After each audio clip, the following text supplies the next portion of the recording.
안녕하세요. 투자 쉽게 하자 김PB입니다. 자, 이런 식의 그럼 돈을 어떻게 버냐? 진짜 도박꾼들의 장이거든요. 도지 상승에 투자하고 싶으시다고 한다면 100만 원 넣고 30만 원만 넣으시라는 거죠. 자, 오늘 제가 나와 있는 곳은 에임리치도 아니고 투자한스푼도 아니고 바로 NH투자증권 유튜브 채널이거든요. 저자 강림이라는 콘텐츠입니다. 참 기쁘게도 참 감사하게도 제가 첫 진행을 맡게 됐습니다. 자, 이번 저자 강림은 처음이니만큼 NH투자증권에서 저자분을 굉장히 고심해서 골랐다고 하거든요. 제가 봐도 그런 것 같습니다. 제가 바로 이제 좀 소개를 해드려볼까 하는데, 주린이를 위한 주식 투자 Q&A 100가지 곽상빈 회계사님과 함께합니다. 안녕하세요. 저는 곽상빈 회계사입니다. 네, 변호사이기도 하고요. 여러분들 굉장히 반갑습니다. 공인회계사, 감정평가사.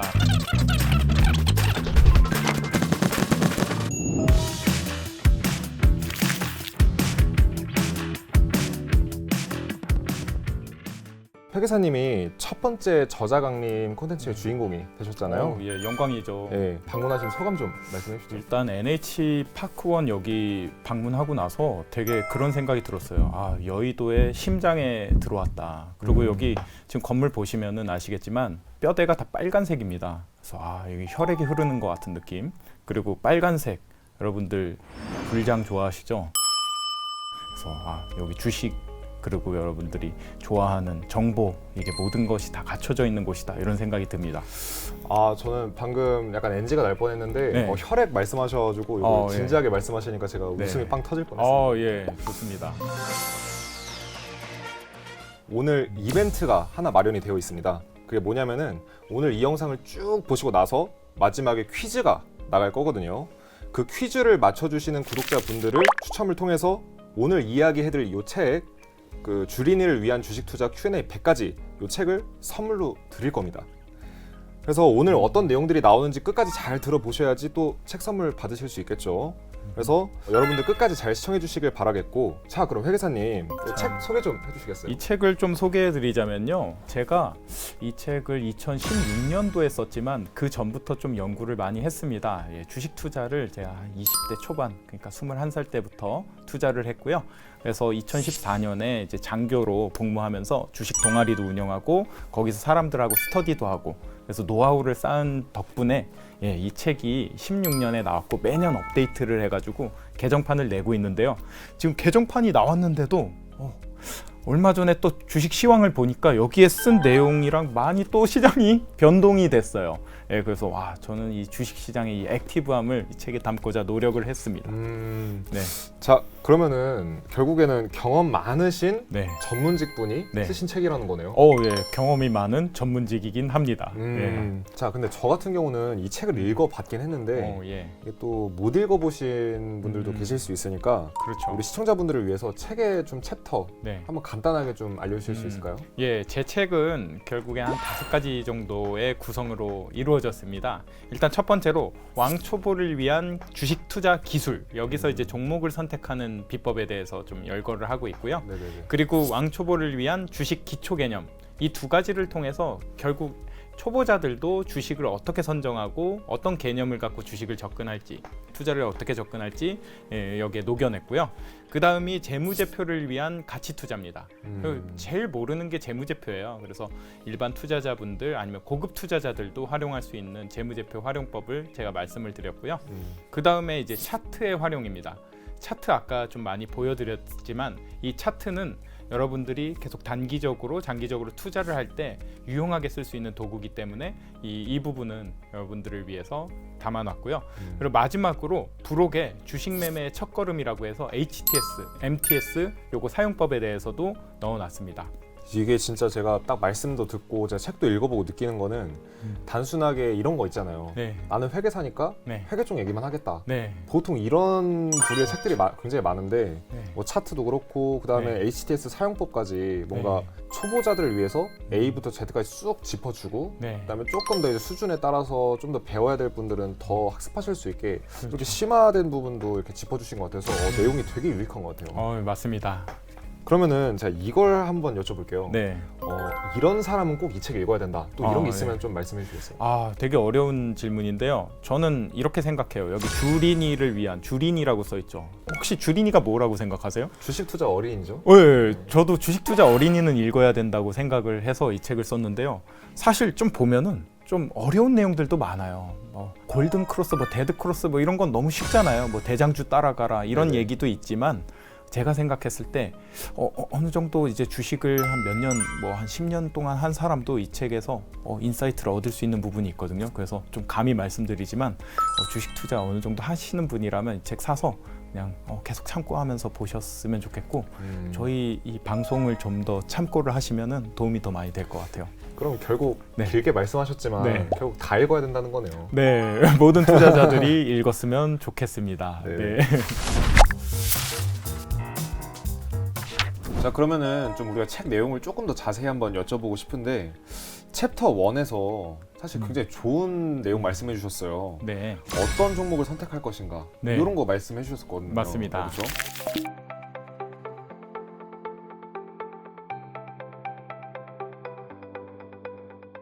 이게 또 굉장히 중요한 내용이지 않습니까? 네, 개인 투자자들이 사실은 제일 또 궁금해하는 게 사실 이 종목 선택하는 건데 네.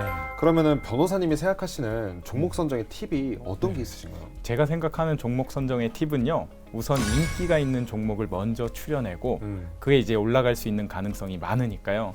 그리고 그 중에서도 수익성, 성장성, 안정성 이런 것들을 이제 종합적으로 분석해서 이제 선정을 하는 거를 말씀드리고 오. 싶고요. 그게 이제 책에 많이 들어가 있거든요. 그거를 이제 네이버 증권을 통해서 제가 좀 보여드리는 게 좋을 것 같습니다.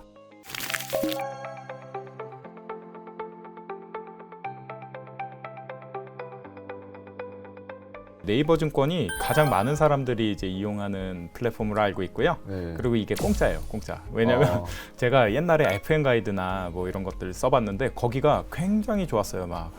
ROI 해가지고 그래프도 그려주고. 근데 그 기능이 여기에 탑재가 됐습니다.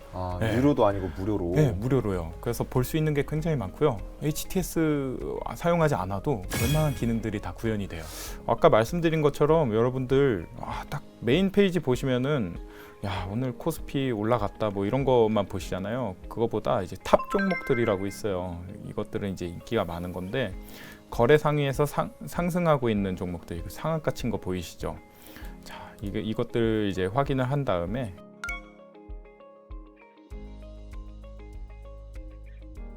여기 인기 검색 종목이라고 있습니다. 사실 이거 상한가 친 것만 따라가는 거는 좀 리스크가 있을 수 있어요. 이게 이제 검색이 많이 됐다는 건 사람들의 관심을 끌고 있다는 거죠. 그리고 여기 옆에 보면은 아주 친절하게도 거래량이 나와 있고, 거래량 어마어마하죠. 이제 시가 고가 나와 있고, 여기 이거를 많이 본다는 겁니다. 사람들이 퍼랑 ROE요.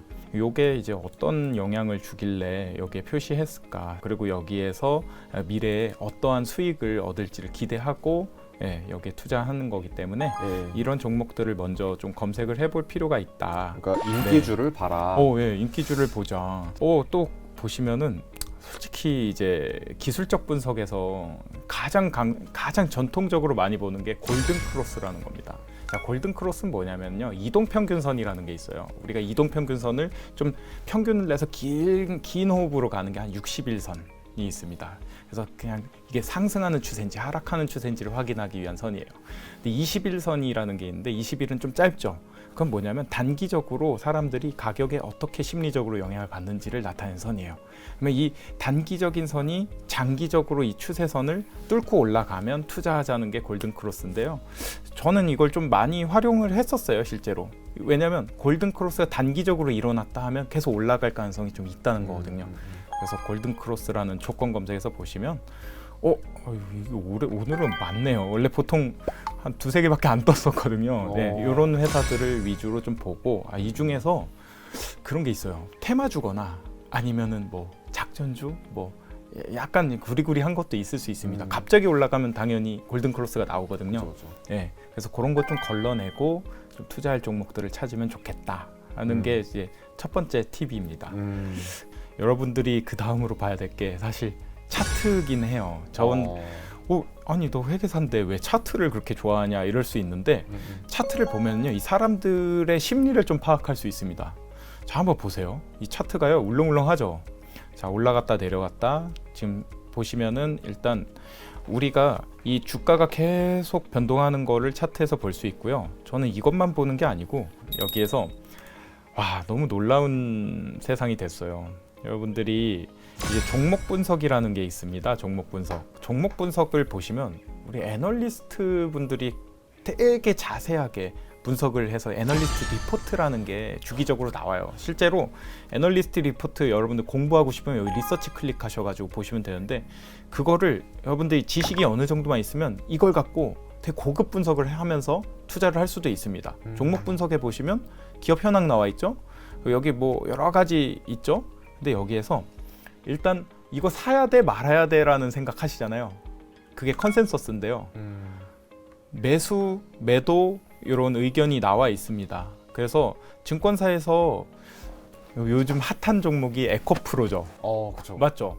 에코프로가 바닥에 있었을 때가 있었어요. 제 책에도 지금 에코프로비에 99,000원에 적혀 있잖아요. 그게 불과 한 달 전이었거든요. 그때 되게 좋은 종목이라고 제가 이제 막 소개를 막 했었는데 그때 당시에 매수 컨센서스였어요. 근데 놀라운 거는 뭐냐면요. 그때 생각보다 바닥에 있을 때는요. 매수 리포트가 별로 그렇게까지 막 많이 나오지는 않습니다. 모든 종목들 보시면은 뭔가 계속 하락하는 국면에서는 그 증권사들 리포트가 거의 없고요. 근데 이게 막 고점 있죠. 고점이나 아니면 뭔가 과열됐을 때 지금 의견 보시면 매도 리포트예요. 다 매도 의견이에요. 그 소리는 뭐냐면 여러분들 고점을 판단하는 기준 중에 이 애널리스트 리포트가 엄청나게 많이 나오는데 다 매도다 이러면은 약간 고점일까? 이거 고민을 한번 해보실 필요는 있다는 거예요. 이거를 그 네. 필립 피셔였나요? 그 어떤 네. 되게 유명한 전설적인 투자자가 네. 주장하긴 했었거든요. 진짜요? 너무 이제 그 네. 리서치 자료가 너무 많이 쏟아지게 되면 네. 그때 매도해라 이런. 그게 얘기도 고점의 있는데. 신호더라고요. 제가 많은 종목들 보니까 그랬었어요. 실제로 그래서 여기 리서치라는 항목 클릭하셔가지고 리포트가 너무 많이 나온다 싶으면은 그 매도 시점으로 한번 판단해 보시는 것도 좋습니다. 재무 분석이라는 게 있습니다. 워낙에 제가 회계사다 보니까 이런 걸 너무 좋아해요.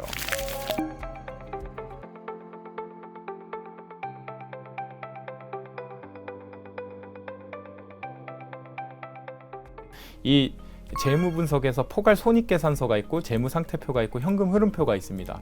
여기서 보셔야 될 게 현금 흐름표가 좀 되게 중요한데요. 이 현금 흐름표만 해도 막 한 10몇 가지 항목이 있어요, 사실. 그 중에 좀 유의미한 게 바로 현금 흐름이 이제 플러스인지 마이너스인지를 먼저 보시잖아요. 네.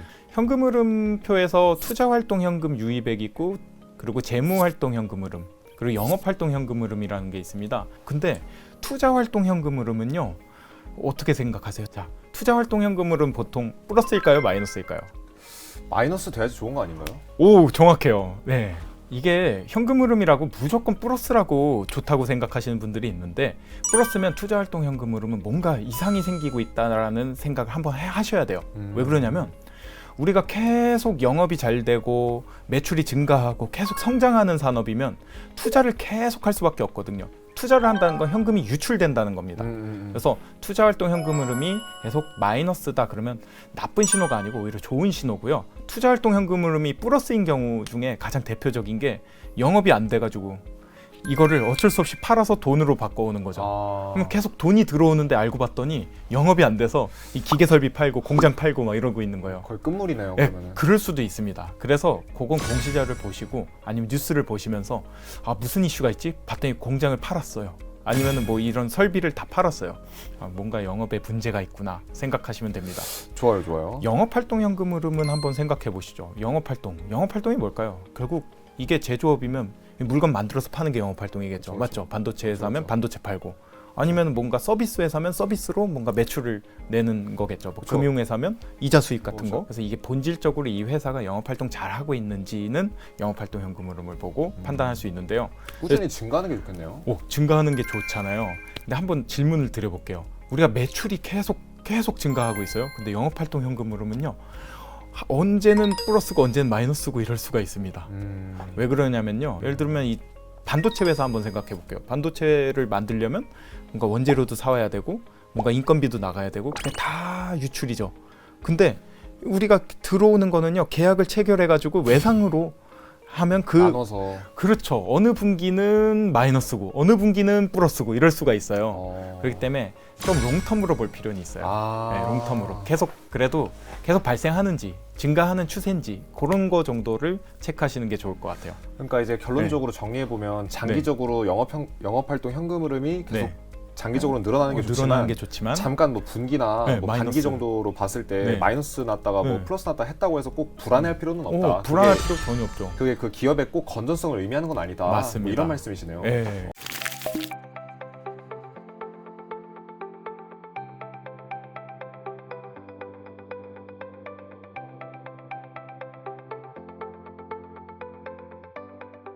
그리고 이제 마지막으로 보는 게 이게 이제 대망의 투자 지표죠.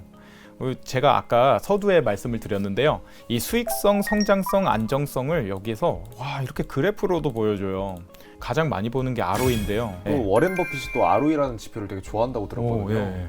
왜냐면 어쨌든 좋습니다. 내 돈이 들어가서 이 돈을 잘 벌어줄 만한 기업을 찾으려면 또 ROE를 반드시 좀 체크해야 된다고 하니까. 맞아요. 근데 ROE도요, 계속적으로 유지가 돼야 되고, ROE가 높다고 해서 꼭 좋은 것은 아닙니다. 가령 이렇습니다. 리스크가 큰 산업이라고 한번 생각해 볼게요. 예를 들면 뭐 바이오 산업, 이럴 때는 여러분들이 생각하는 리스크가 큰 만큼 요구되는 수익률도 높아야 되죠. 그래서 그럴 때는 나중에 ROE가 당장 근데 ROE가 높진 않을 거예요. 근데 나중에 확인해 보셨을 때 ROE가 진짜 50% 이상 나야지 이게 성공한 투자다라고 생각할 수도 있고요. 그거랑 반대로 요 지금 삼성전자를 한번 보세요. ROE가 그냥 잔잔하게 10%대를 계속 유지하고 있죠. 이게 나쁜 회사가 아니고 좋은 회사예요. 그리고 ROE가 계속적으로 10% 이상 나잖아요. 좋은 회사인데 이럴 때는 안정적인 기업이죠. 그렇기 때문에 요구 수익률을 생각했을 때 요구 수익률이 이자율보다 좀 높은 정도, 한 10% 넘으면 이거는 무조건 매수하자. 10%보다 아래면 그냥 매도하는 게 낫겠다. 이렇게 판단을 하셔야지 무조건 절대적인 지표가 아니에요. 이런 분석하시는 내용들이 실전에서도 실제 통하는. 예, 실전에서 많이 써먹고요. 실제로 이걸 통해서 좋은 회사인지 나쁜 회사인지를 어느 정도는 이제 판단해보는 지표로 쓸 수 있습니다. 우리가 이제 뭔가 법적인 이슈 또는 공시가 좀 특별한 이슈가 떴을 때 상한가를 치거나 이런 케이스를 또 생각해 볼 수가 있어요. 어떤 케이스가 있냐면 옛날에는 물적 분할이라는 거 혹시 들어보셨어요? 물적 분할. 그럼요. 물적 분할은 뭐냐면 이 회사 안에서 여러 가지 사업을 하고 있잖아요. 근데 한 가지 사업 부문만을 똑 떼어내 가지고 새로운 회사를 설립하고요. 그리고 인적 분할과 물적 분할이 어떻게 다르냐면 물적 분할은 여기서 주식을 발행해요. 새로운 회사에서. 이제 분할 신설 회사라고 합니다. 그러면 이제 분할이 돼서 새롭게 어떤 회사를 탄생시키잖아요. 옛날엔 이런 사고가 있었어요. A라는 회사에서 B라는 회사가 새롭게 똑 떼어 나왔으니까 이것만큼이 뭔가 가치가 없어지네? 그렇죠. 라고 생각해서 이거 주가 하락하겠다라고 생각할 수 있잖아요. 그렇죠. 장기적으로 봤을 때는 그런 생각이 오를 수는 있어요. 근데 단기적으로는요, 이 주가가 급등하는 경우가 있습니다. 이게 어떤 경우가 있었냐면요, 이제 HLB라는 종목이 있었는데 얼마 전 이슈예요. 이 바이오 부문만 남기고 나머지 부문을 똑 떼어내서 물적 분할을 한 적이 있어요. 그래가지고 결국 이 HLB라는 회사는 갑자기 2월 20일 날 상한가를 쳤습니다. 네. 왜 상한가를 쳤을까요? 간단해요. 답은 주가라는 거는요, 주가는 밑에 하방을 받쳐주고 그리고 상방이 뭔가 열려 있으면 사람들은 계속 매집을 하게 됩니다. 이 하방을 깔아주는 역할을 한 게 물적 분할이라는 이슈예요. 물적 분할 되면은 주주한테 큰 사건일까요? 작은 사건일까요? 굉장히 큰 사건이죠. 엄청난 사건이죠. 그렇기 때문에 기존 주주들 입장에서는 자기 권리를 주장할 수밖에 없겠죠. 그 권리를 보장해주기 위해서 우리가 물적 분할 시에는 주식 매수 청구권이라는 게 있습니다. 이 주식 매수 청구권이란 걸 기존 주주들이 행사할 수 있는 권리를 상법에서 인정해주고 있어요. 그러면 이 콜옵션, 그러니까 이제 주식 매수 청구권이 무조건적으로 이제 지급이 돼야 되는 거다. 물적 분할을 하게 그래서 되면. 기존 주주들은 이제 옵션을 가지게 되는 거죠. 이거는 뭐 기존 주주 입장에선 풋옵션이고 회사 입장에선 뭐 콜옵션이라고 해석을 할 수가 있는데요. 기존 주주는 무조건 한 일정 가격 이상으로 팔 수 있는 권리가 생긴 거예요. 그 가격으로 팔 수 있죠. 그러면 이 가격으로 팔 수 있습니다가 공시가 되면 음. 어떤 현상이 일어날까요? 이 가격 아래로는 떨어지지 않고 이 가격을 아래로 떨어지지 않기 때문에 이 주주들은 이 가격에 팔 수밖에 없죠. 이 가격에 사주는 사람은 결국 사주는 거는 이 회사입니다. 근데 이 가격에 사주기 위해서 뭔가 어떤 거를 해야 되냐면 뭔가 기존의 공매도 세력들이 있을 거 아니에요. 공매도를 쳤는데 이거를 이제 사줘야 되기 때문에 이 공매도 세력들이 결국 이 주식을 살 수밖에 없는 숏 커버링이 일어나요. 공매도가 뭐냐면 결국 빌려서 파는 거죠. 예, 그렇죠. 나중에는 다시 살 수밖에 없는 의무가 있죠. 그래서 숏 커버링이 일어날 때는 갑자기 주식이 폭등하는 경우가 있습니다. 그래서 물적 분할과 기존의 공매도 이 두 가지 이슈가 겹쳐지면서 결국 기존에 공매도 한 사람들은 숏 커버링을 해야 되는 시점이 왔고 당연히 사줘야 되고 법률상 이 매도 청구권을 가진 주주들은 팔아야 되는 거고 파는 그 주식을 또 받아야 되는 거고 그 가격은 높게 형성이 되고 그래서 한번 보시면은 그때 당시에 뉴스가 아마 떴을 겁니다. 물적 분할 이슈가 발생한 게 얼마 안 됐어요. 되게 재밌게 저도 봤었는데 2023년 2월 20일입니다. 여기에 물적 분할 발표했죠. 이 발표가 딱 되고 나서 주가를 한번 볼게요. 차트 보시면은 여기 혹시 보이시나요? 이 차트를 좀 길게 보면 요때 발표가 났거든요. 갑자기 갭이 뜨면서 상한가를 쳤어요. 이때 상한가를 친 거는 아까 말씀드린 이제 하방이 이 3만 원대로 형성이 됐거든요. 3만 아마 이게 하방 가격일 거예요. 네. 그래서 매도 청구를 해줄 수밖에 없는 가격이 이제 형성이 됐고 그리고 그 위로 이거는 숏 커버링 현상 때문에 그만큼 이제 사줄 수밖에 없는 거죠. 시장에서. 그래서 계속 이거 이상으로 사준 거고. 그럼 이거 공시로 한번 좀 더 자세히 한번 네. 봐주시면 공시로 좋을 것 한번 같아요. 볼까요? 자, 보시면 전자공시에서 23년 2월 자, 회사 분할 결정입니다. 네네. 여기 매수 청구권 있죠? 그래서 기준일로부터 부여가 된다. 자, 보세요. 네, 매수 예정 가격이 있습니다. 자, 이게 뭐냐면 이거에 사줘야 된다는 거예요. 자, 이거에 사줘야 된다고 발표하면 어떻게 될까요? 이 가격에 사줘야 되니까 이 가격이 하방이 되는 겁니다. 그래서 이렇게 한번 다시 차트를 볼게요. 되게 재밌는 현상이었는데 일종의 이게 지지선 같은 게 되는 거네요. 지지선이죠. 완전히 바닥을 깔아준 거고요. 이 차트 보시면 아까 3만 얼마였죠? 네, 이 가격 여기 3만 400원 요 이상에서 붕 떴죠. 그 이후로 네. 가격이 지금 조정을 받고 있는데도 네. 그 밑으로는 절대 안 떨어지고 있네요. 잘 안 떨어지죠. 근데 이게 장기적으로는 아마 떨어질 가능성은 있어요. 그래서 이것만 보고 투자하면 안 되고요. 단기적으로 이게 발표되면서 급등한다는 거를 이제 여러분들이 공부할 수 있다. 그리고 이게 공시가 되면은요, 그날 갑자기 불량이 되긴 해요. 그래서 이거 아침부터 좀 지켜보시면서 대응하시면 좋을 것 같고.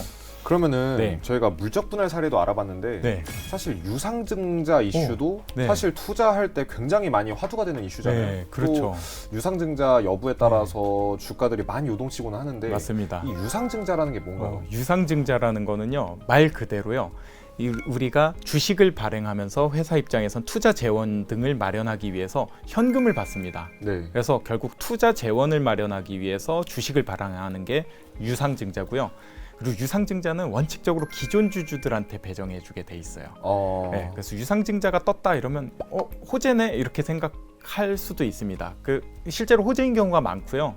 그리고 뉴스를 봤는데 뭔가의 설비에 더 투자하는데 설비에 투자하는 이유가 이게 수요를 못 따라가서 워낙에 수요가 막 넘쳐서 와 시장에서 폭발적인 반응 때문에 뭔가 설비 투자가 이루어진다 이러면 호재예요. 근데 무상증자라는 것도 있거든요. 네네. 유상증자와 무상증자의 차이는 돈이 들어오냐 안 들어오냐의 차이인데요. 무상증자도 호재입니다. 왜 대부분 무상증자 하면은요, 무상증자의 원리를 좀 알려드릴게요. 기존에 자본잉여금 같은 게 있는 거예요, 그냥 이 임의의 항목으로. 그거를 이제 없애면서 주식으로 발행해서 주는 겁니다. 그러니까 재무제표상으로는 변동되는 게 아무것도 없어요. 주식 수만 증가해요. 어떤 효과가 있을까요? 주식 수가 증가하면은요, 일종의 이제 주가가 일시적으로 하락하는 효과가 발생합니다. 그걸 이제 권리락이라고 하는데, 일시적으로 하락하면 사람들은 이렇게 오해하는 거예요. 주식이 갑자기 싸네? 사야겠다. 해가지고 그 착시 현상 때문에 주식이 급등한 사례가 있습니다. 이 무상증자라는 게 여기 이슈가 하나 떴어요. 자, 보시면은 권리락이라고 떠 있죠. 이게 언제예요? 2022년 5월 30일. 이 5월 공시가 30일. 딱 떴습니다. 무상증자 개수가 이제 기준 가격이 나왔죠. 가격 되게 싸게 돼 있네요. 그래서 2022년 5월 30일 날 한번 차트를 보겠습니다. 차트 보시면은 쭉 해서 2022년 5월 30일. 예. 와, 장난 아니죠. 무상증자 무증 떴죠.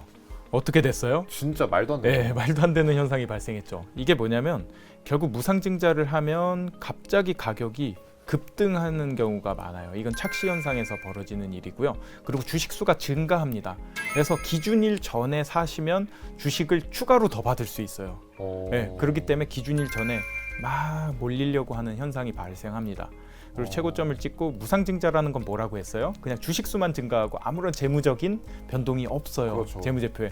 그렇기 때문에 다시 수렴을 할 수밖에 없습니다. 그래서 무상증자를 보고서 뭔가 막 달라붙으실 거면 그걸 장기적으로 안 간다. 그래서 언제 매도할지를 꼭 체크하시고서 들어가시는 게 더 좋을 수도 있어요. 자, 그러면은 무상증자 방금 말씀해 주셨는데 네. 유상증자 같은 경우에 이게 좋은 네. 이슈인지 나쁜 이슈인지 되게 궁금하거든요. 네. 유상증자 같은 경우에는 이제 호재일 수도 있고 실제로 악재일 수도 있습니다. 이 돈이 없기 때문에 증자를 하는 경우에는 악재가 될 수 있고요. 호재인 경우에는 아까처럼 뭔가 설비 투자나 아니면 신규 사업에 진출하기 위해서 그 재원으로 유상증자를 하는 경우에는 호재일 수도 있는데요. 실제로 뉴스에 많이 나오기 때문에 그런 것도 같이 체크해 보시면 좋을 것 같아요. 아, 그럼 이게 유증이 뭔가 딱 이게 주가 하락의 이슈다, 주가 상승의 이슈다 이렇게 딱 단정 지을 수는 없는 건가요? 네, 단정 지을 수는 없을 것 같아요. 자, 이렇게 네이버증권 통해서 그 곽상민 회계사님이 어떻게 하면 개인 투자자들이 쉽게 투자에 적용해서 네이버증권 활용해서 좀 이제 투자할 수 있는지, 그리고 네. 어떤 항목 좀 살펴봐야 되는지 이렇게 좀 자세하게 말씀해 주셨습니다. 네, 감사합니다.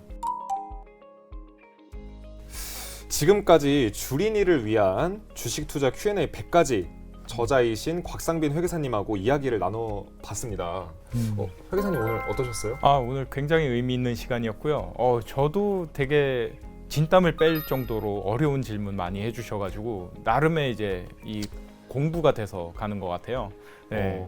실제로 이제 여러분들은 잘 모르실 수 있겠지만 지금 이미 이제 회계사님 다크서클이 많이 내려오셔가지고 예, 지금 땀으로 다 젖었습니다. 얼른 방송을 이제 마무리해야 될 것 같습니다. 자, 그럼 이제 드디어 마지막으로 퀴즈 시간이 다가왔습니다. 여러분들이 이 퀴즈를 맞추시면은 저희 곽상민 회계사님께서 정성을 들여서 써주신 이 책을 저처럼 돈 내고 보는 게 아니라 무료로 받아보실 수 있거든요. 자, 바로 퀴즈를 드려보도록 하겠습니다. 다음 중 주린이를 위한 주식 투자 Q&A 100가지의 저자 곽상빈이 가지고 있는 자격증이 아닌 것은? 자, 1번 변호사, 2번 회계사, 3번 의사. 문제가 너무 어려운 거 아닌가요? 근데 이거 방송 시청 열심히 하신 분들은 다 아실 수 있을 거예요. 예, 너무 어렵습니다. 그래서 문제의 답을 1588-7070번으로 SMS, 문자 메시지 발송해 주시면요, 저희가 추첨을 통해서 오늘 이야기했던 이 서점에서 가장 잘 나가는 베스트셀러 요 곽상민 회계사님이 저자로 이제 책 써주신 요 주린이를 위한 주식 투자 Q&A 100가지 요 책 선물로 드리도록 하겠습니다. 여기까지 NH투자증권 고객 여러분들을 위한 저자 강림 컨텐츠 함께 하셨습니다. 자, 그럼 저희는 또 좋은 기회로 다시 뵙길 바라면서 인사드리도록 하겠습니다. 고맙습니다.